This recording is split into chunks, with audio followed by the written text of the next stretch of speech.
ദൈവത്തിന്റെ ദാനം പണത്തിന് മേടിക്കാൻ വന്നിരിക്കുന്നോ എന്ന് ചോദിച്ചു. അപ്പോൾ ഇത് പൈസ കൊടുത്ത് മേടിക്കുന്നതല്ല. എന്നാൽ ബൈബിൾ നമുക്ക് തരുന്ന ഒരു അനുവാദമുണ്ട്.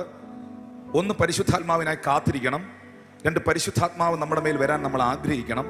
രണ്ട്, അഭിഷിക്തന്മാർ, ദൈവം അഭിഷേകം ചെയ്തിരിക്കുന്ന, ദൈവത്താൽ നിയോഗിതരായിരിക്കുന്ന ദൈവത്തിന്റെ അഭിഷിക്തന്മാർ പ്രാർത്ഥിച്ചാൽ, അവർക്ക് വേണ്ടി പ്രാർത്ഥിച്ചാൽ, പരിശുദ്ധാത്മാവ് ലഭിക്കാൻ പ്രാർത്ഥിച്ചാൽ, പരിശുദ്ധാത്മാവിനെ ദാനമായി കൊടുക്കുന്ന ദൈവം അവരുടെ മേലുള്ളത് പകരും. നോക്കിയേ, ഇനി ഈ ഭാഗം ഒന്ന് ശ്രദ്ധിച്ചില്ലെങ്കിൽ പരിശുദ്ധാത്മ സ്നാനം ഫസ്റ്റ് എക്സ്പീരിയൻസ് ആണെന്നുള്ളത് നമുക്ക് പിന്നെ കിട്ടൂല. അവർ ചെന്നു, അവർക്ക് പരിശുദ്ധാത്മാവ് ലഭിക്കേണ്ടതിന് അവർക്കായി പ്രാർത്ഥിച്ചു. അന്ന് വരെ അവരിൽ ആരുടെ മേലും ആത്മാവ് വന്നിരുന്നില്ല. അവർ കർത്താവായ യേശുവിന്റെ നാമത്തിൽ സ്നാനം ഏറ്റിരുന്നതേ ഉള്ളൂ. ഹല്ലേലൂയ. അവർ അപ്പോസ്തലന്മാർ, ദൈവത്തിന്റെ ദാസന്മാർ അവരുടെ മേൽ കൈ വെച്ചപ്പോൾ അവർക്ക് പരിശുദ്ധാത്മാവ് ലഭിച്ചു. ഹല്ലേലൂയ.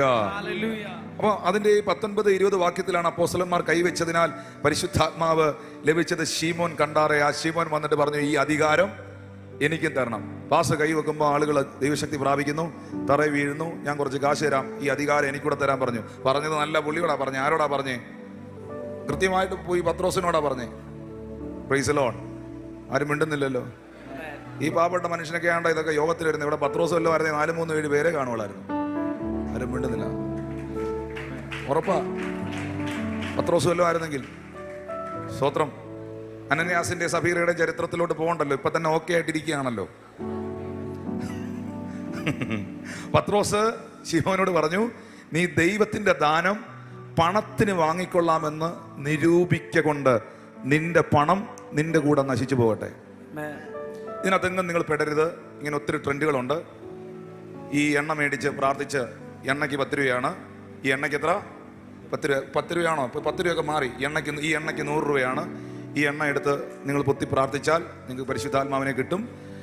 ഈ എൻ്റെ ചർച്ചയിൽ നിന്ന് ഈ ടീഷർട്ട് മേടിച്ച് ഈ ടീഷർട്ട് ഇടുമ്പോൾ അഭിഷേകത്തിൻ്റെ പകർച്ച ഉണ്ടാകും. ഇങ്ങനൊന്നും പറയുന്നതിനകത്തൊന്നും പെടരുത്. ദൈവത്തിൻ്റെ ദാനം പൈസ കൊടുത്ത് മേടിക്കാൻ പറ്റുന്നതല്ല.